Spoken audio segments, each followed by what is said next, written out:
Hi everyone. In this video I'm going to be talking about inference with confidence intervals. So here's an example illustrating statistical inference using confidence intervals. Suppose, for example, we have birth weights from 150 Pittsburgh newborns. We assume the population mean is 6.5 pounds, our sample mean was 7 pounds, and the sample standard deviation was assumed to be 1.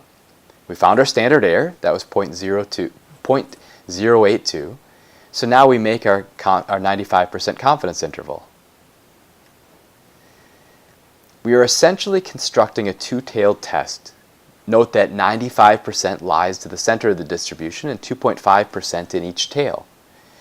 So our confidence interval is just going to be 7 plus or minus 1.96, that's the critical value, times the standard error of 0.082.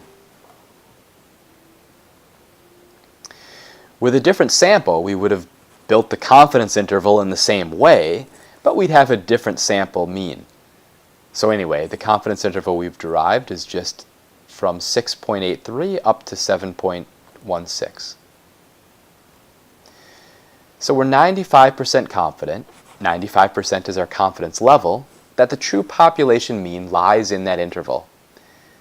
But notice, this interval does not contain our assumed population mean of 6.5. So what's the interpretation? Well, it's that our sample does not probably come from a population with a mean of 6.5. That's why we got such a low p-value.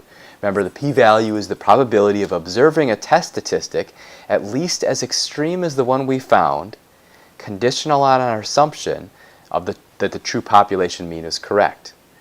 So the interpretation of the p-value of less than 0.001 is that it's pretty unlikely to get a sample mean of 7 or more extreme from a population with a mean of 6.5. Our confidence interval is saying the same thing a different way.